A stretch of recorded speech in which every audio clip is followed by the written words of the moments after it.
Hey everybody, welcome back to Dual Planet, the YouTube channel where we talk all things media. How is everybody doing? Hope it's doing well.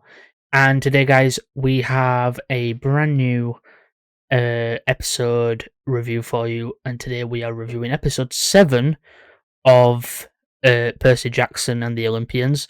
This episode is titled The Truth, Sort of. I think that's right, isn't it? No, we find out. Yeah, that's it. We find out the truth, sort of. And as always, I am joined by my fellow co-host, Azteral. Hello, everyone. And yeah, today we're going to be reviewing episode 7. One more episode to go. Story-wise, is game very, very good. Found out a bunch of shit in this episode. I know in these reviews I keep trying to compare it to the movie, but really that's the only thing I can compare it to. Because I haven't read the books, but I've seen people talk about the books. So really comparing it to the movie is the only thing I can do at the minute. But you know, this show is definitely better than those movies. Well, without further ado, do a breakdown. So this episode opens in not exactly where I expected. We're in a bed shop, and Percy gets to chatting with his brother, one of Poseidon's children, and the murderer of travelers. Who Poseidon has a kid who is a serial killer, basically. A killer of demigods, and his beds are death traps, which I guess I'm just never sleeping again. And by the looks of it, he sells water beds. How ironic. He gets to chatting. He says some spiel. He tries to convince Percy to have a lie down. Percy's like, "Nah, fam, I think you should." And Annabeth pushes him onto the bed, and he gets wrapped in a nice little cozy knot, and two blades basically are ready to kill him at a moment's notice. Hey presto. Grover walks in, they go to a door, it's passage to the underworld. They decide, you know what, we'll go have a fun time. They start walking down. We get a flashback. All the flashbacks in this episode revolve around Percy not wanting to go to the boarding school that we started the show at. So we're sort of seeing his rebellious side kick in as he's starting to see the mystical world bleed into his reality. We cut back to the underworld where we see just a bunch of dead souls. And the ferryman, who points out quite poignantly that our heroes aren't dead. I've got to admit, this ferryman was actually a lot scarier. I think he was a lot better. I mean, I don't think so. He was in the thing for like 3 seconds. I think he's the look. We're not scary. I mean, I think he looked better. Said one line, and then they try to bribe him, and then Cerberus comes and Cerberus though, Jesus Christ. Yeah, the crew decide that they're going to try to avoid Cerberus. It goes pretty well. Grover gets eaten for a split second and loses his pearl. They fly to the top of a wall, and then they go into a forest. And the forest has got a bunch of people that are like riddled with guilt and regret, and the roots of regret are sort of holding them in place forever, and it's like terrifying. Annabeth has got some regrets, so she gets grabbed, and Cerberus is on the way. So our heroes jet out of there while Annabeth goes back to the real world. Percy and Grover continue on, and as they're walking through a desert landscape, the flying shoes begin going on their own, pulling Grover towards a massive pit in the middle of the desert. Obviously, that's Tartarus. and Percy saves him, and then Percy hears something in his bag. He opens it up. He takes out the Master Bolt. Which And isn't they don't. which isn't just your stereotypical like looking lightning bolt where it'll glow and stuff. It is fucking gold, and it's got like lightning effects inside of it, like little tints of it, but really it's just gold with like symbols on it, which I like. I think it looks cool. Somehow they don't piece together immediately. The goal is to bring the lightning bolt to Kronos, who is in a million pieces. Like me and Will figured that out. Yeah, it's. I mean, it was pretty obvious the second that the shoes pulled you towards Tartarus that was where you were supposed to go, considering, you know, the shoes are going to Tartarus, so something's got to go there. So they go and chat to Hades, who is just the most eccentric person you've ever met. His mother, solid gold statue, pretty cool. And Hades does not give a fuck. Hades really could not care less about anything until he learns that Kronos is what they were trying to get out. Master Bolt is trying to bring back. Hades basically tries to get Percy to ask for sanctuary and try to get the Master Bolt. Percy's like, nah, fam, we're going to go get your helmet of infinite darkness. And then you're going to give me my mum back. So they jet out of there.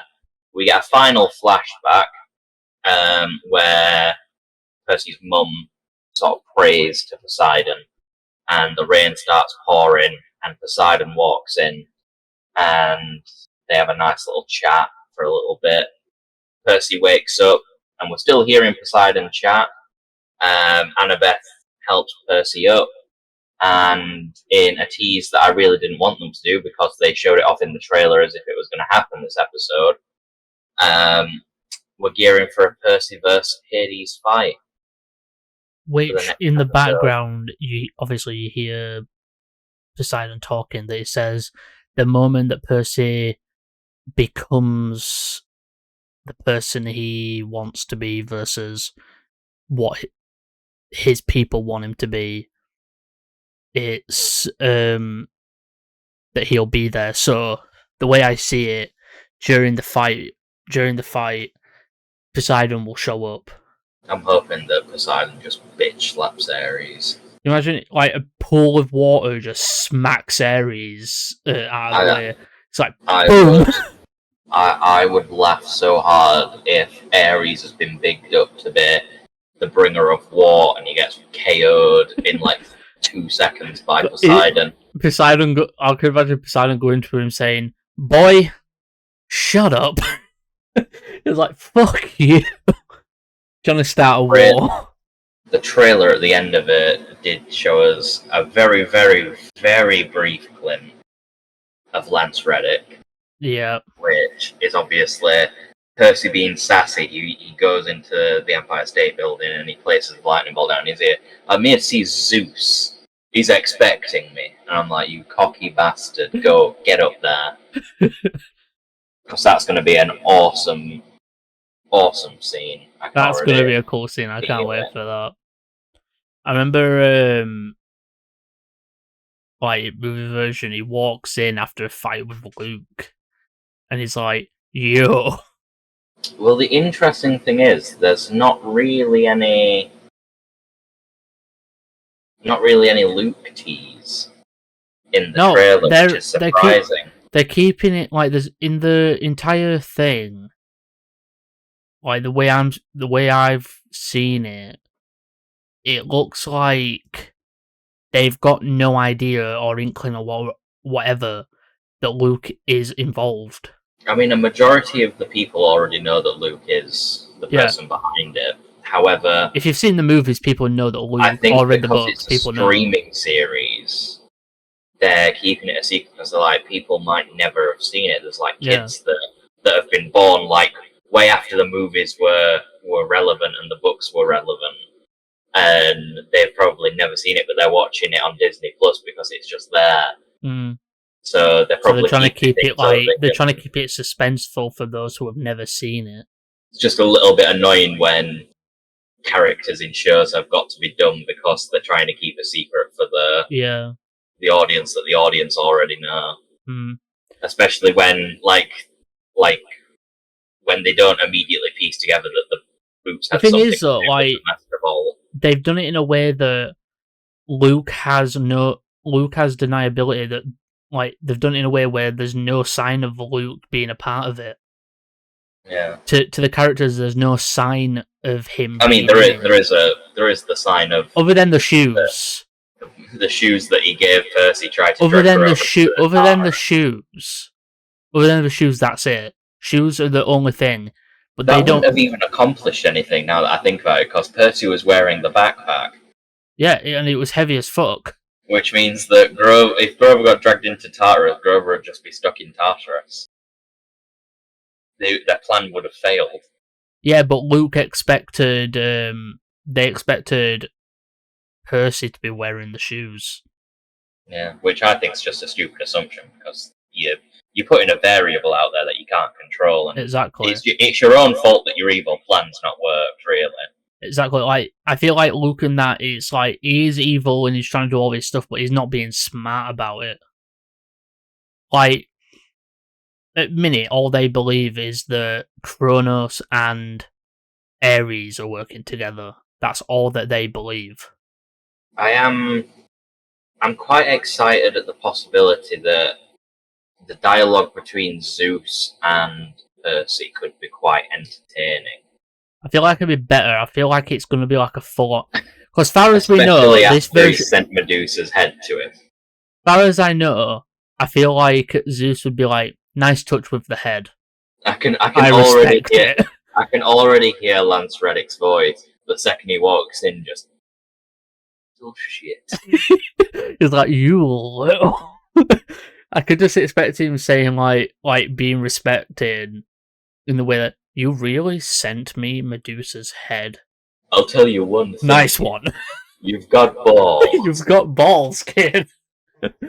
I remember when we watched it for the first time where it popped up and I was like, what the fuck, you sent him his head? Jesus Christ.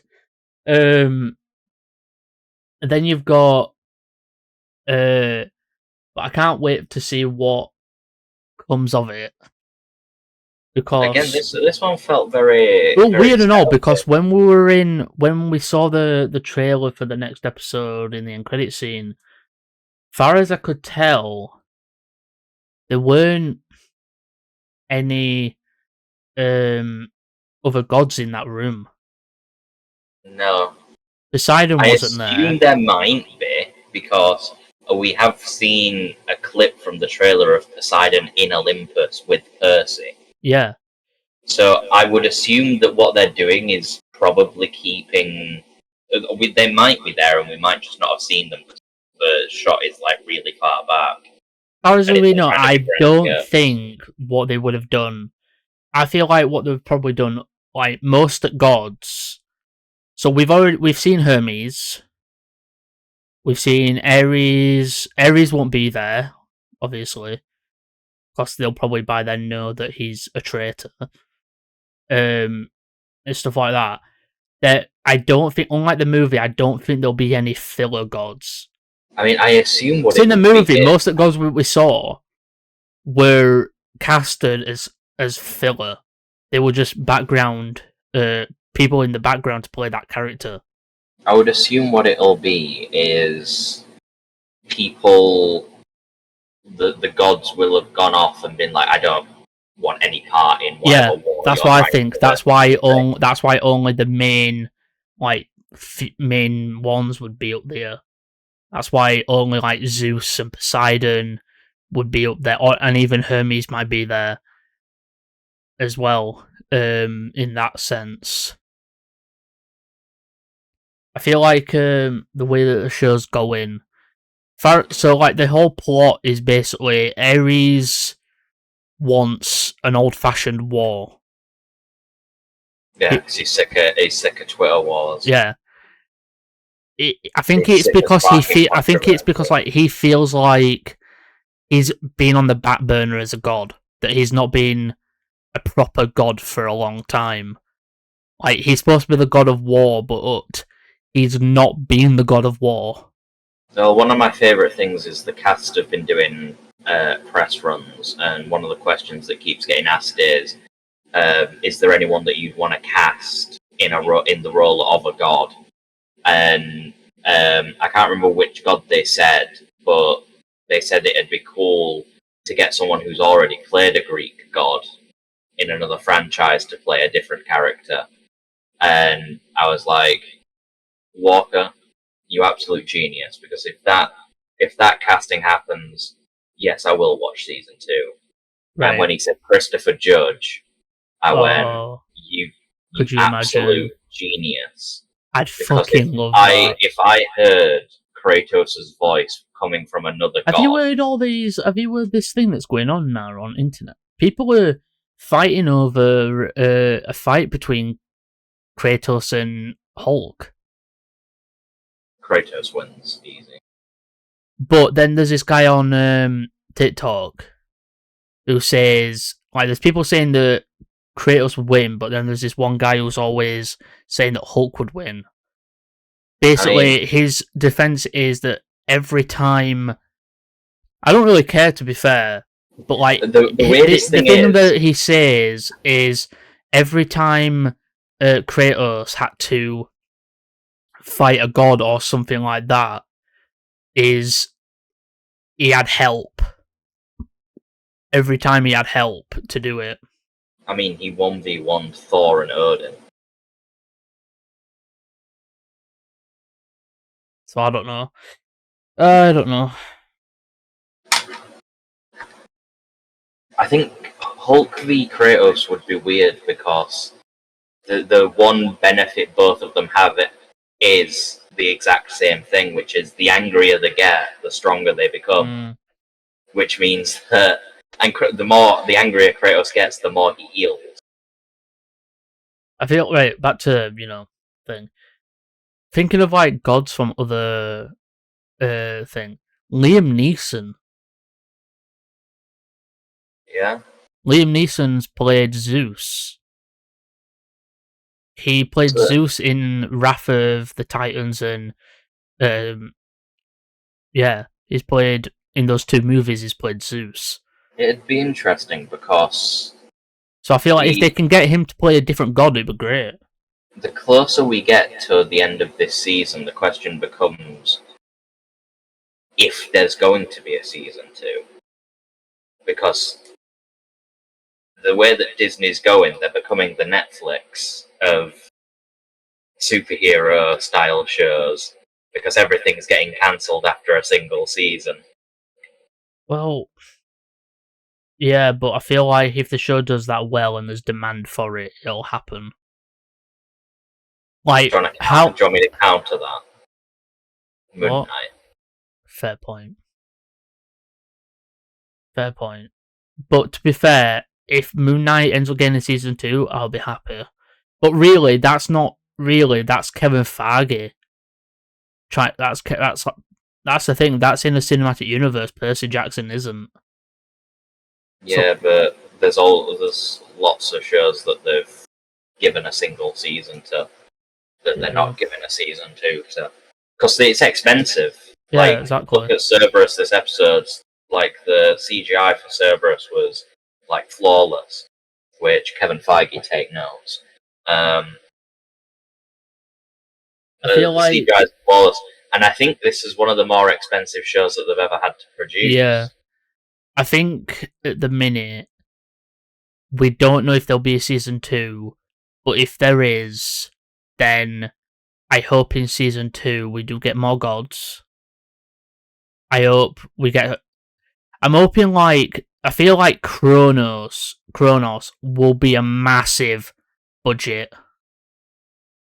Kronos is massive. Kronos would be a big budget character to fucking have. I don't know huge. I don't know the scale of Kronos fully, but, like, Kronos is big. Hang on, let me have a search. Kronos is, like, very, very, very, very big. It's the biggest titan. How tall is Kronos? Fucking Jesus! He's 1,600 feet tall. Damn. My. Why is He that? definitely- Why the he fuck is that on a God of War page? He definitely has a girlfriend. Definitely has a go. He's 1,600 feet tall. Yeah, And all I asked for was 6. Jesus Christ, Will. Kronos is easily the largest titan in the God of War series. Superhuman strength. Kronos was strong enough to hold the entire. We know, but like, I mean, about in proper, like, actual Norse mythology. Greek. Not Greek. I don't know why I said Norse. My brain's fucking scrambled. Probably because it says God of War, and the most recent God of War has all been Norse themed. True. Right, this is more to do with it. I'm trying to find out where it says how tall he is. Is he actually always predicted to be like this fiery monster? Yeah, he's massive. He's like a complete monstrosity. Mm.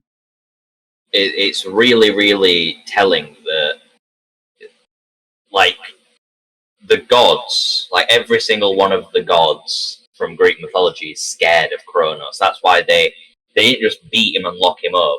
They, like, obliterated him into thousands. Yeah, they couldn't kill him really, so they just had to rip him to pieces so that he couldn't come back. And I assume that if the Master Bolt reached him, it'd force him. Just reforge him. It'd reforge him. And if he gets reforged in Tartarus, he's just going to obliterate Tartarus. Exactly. Like, the underworld would be fucked. And Hades is not about that. Like, that's why I like. Yeah, exactly. This Hades was brilliant for the fact that he didn't care anything about the war. Really, when he got told that Kronos was gonna be released, that the plan was Kronos to be released. That's when he started becoming like, oh fuck, I need the Master Bolt, kid. Yeah, he didn't care about it until that moment. So like, even he doesn't want his dad back. Also, the fact that he was low key making fun of Percy for being Poseidon's kid by making like fish jokes was like a top tier writing. Imagine all those jokes about Aquaman fucking fish. He does. He does. That joke gets it. Oh, love it. It's not a rumor though. Go fuck yourself, Barry. Go fuck yourself, Barry. I've got to admit, that's actually one of the best bits from Peacemaker. The weird thing is, the past 2 episodes for this show have felt like filler / setup. Yeah. But it's worked in its favour because now the finale is completely set up in a way where if it isn't played out exactly how it needs to be, it's going to feel like the entire show is incoherent. Yeah, the final episode needs to be really well done and do it right for the rest of the show. Every single note. Yeah, for the rest of for the past episodes to feel like it's connected and they all led up to something.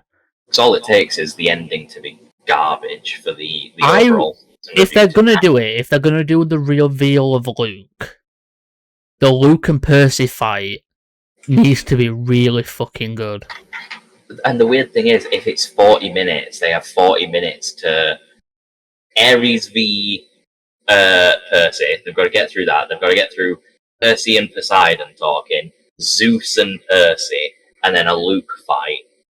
Like, in the movie, the Luke fight was fucking great, because it's like, it was all over the city, and Percy actually got to use a lot of powers. That's something else we haven't seen. We haven't seen him use we've seen him use abilities. We haven't even seen But him he's really not use done it on water to heal. purpose. Like in the movie, every other scene was him using water to heal something. He used it to heal Annabeth at one point. And like in this, Percy, I think he's used it twice. He used it in the fight with Ares' kid.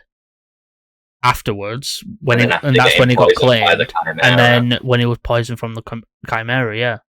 That's the only times that he's healed himself using water.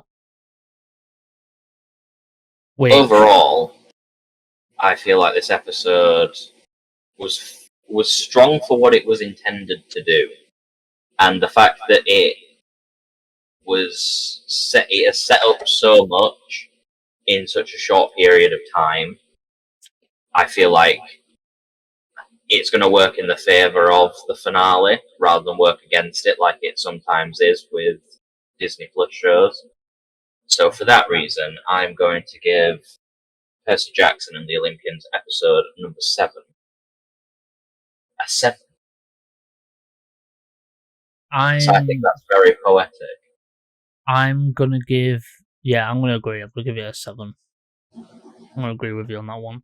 I think that's. I feel like me and you, like, this is like one of the fair few shows where we've agreed on rating wise, because I just like feel like we've hit the note on each one. Like, thinking, and let's hope that the finale is no different. I'm hoping the finale is no different, but I'm also hoping the finale is a higher rating.